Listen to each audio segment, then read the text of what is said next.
ఎన్టీఆర్ జిల్లా నందిగామలో టీడీపీ కూటమి అభ్యర్థిగా తంగిరాల సౌమ్య నామినేషన్ దాఖలు చేశారు. కార్యకర్తలు నాయకులతో భారీ ర్యాలీ నిర్వహించారు. అనంతరం నామినేషన్ దాఖలు చేశారు. ఈ కార్యక్రమంలో టీడీపీ నేతలు దేవినేని ఉమా, కేశినేని చిన్ని హాజరయ్యారు. నందిగామలో వైసీపీపై వ్యతిరేకత ఎక్కువైందని తంగిరాల సౌమ్య పేర్కొన్నారు. మొండితోక బ్రదర్స్ పై వ్యతిరేకతతో టీడీపీలోకి వలసలు పెరిగాయన్నారు. భారీ మెజారిటీ విజయంతో కూటమి అధికారంలోకి రాబోతుందని ధీమా వ్యక్తం చేశారు సౌమ్య. వైసీపీ పార్టీ లేకుండా చేయడమే తమ లక్ష్యమన్నారు.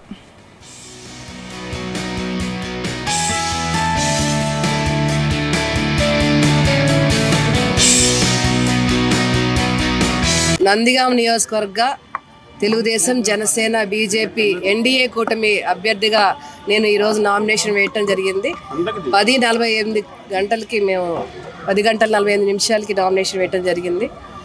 తప్పకుండా ఈరోజు రాష్ట్ర వ్యాప్తంగా ఏ విధంగా అయితే ప్రభుత్వ వ్యతిరేకత స్పష్టంగా కనపడిందో నందిగామలో కూడా స్పష్టంగా కనపడుతుంది. ఈ వైసీపీ పరిపాలన మీద, ముఖ్యంగా మొండితోక బ్రదర్స్ మీద గత నెల రోజుల నుంచి చూస్తే వరుసగా ఏ విధంగా వైసీపీ పార్టీని విడిచి తెలుగుదేశం పార్టీలోకి వలసలు ఏ విధంగా వస్తున్నాయో, ప్రతి ఊరు, కొన్ని ఊళ్ళు అయితే ఖాళీ అయిపోతున్నాయి. తప్పకుండా మేము మంచి మెజార్టీతో నందిగామలో ఎన్డీఏ కూటమి జెండా ఎగరవైపోతున్నాం.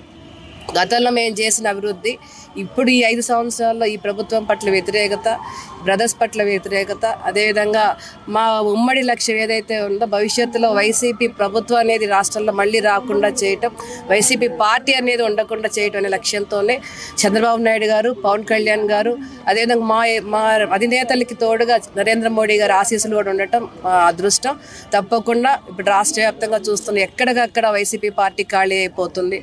ఈ 5 సంవత్సరాల్లో అభివృద్ధి పూర్తిగా కుట్టుపడిపోయి ఎక్కడికక్కడ కక్షపూరిత వాతావరణాన్ని తీసుకొచ్చారు.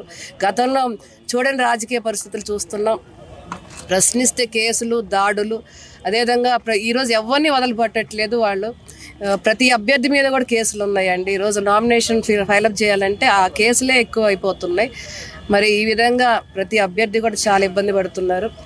ఇటువంటి పరిపాలన ఇంతటితో సమాప్తం చేయాలని, భవిష్యత్తులో అభివృద్ధి, సంక్షేమాన్ని ఒక తాటి మీద నడిపే పరిపాలన రావాలని ప్రజలందరూ కూడా ఎదురు చూస్తున్నారు. తప్పకుండా రానున్న రోజుల్లో భారతదేశంలో, రాష్ట్రంలో, నందిగాంలో ఎన్డీఏ కూటమి జెండా ఎగరవేయబోతున్నామండి. నందిగాం నియోజకవర్గ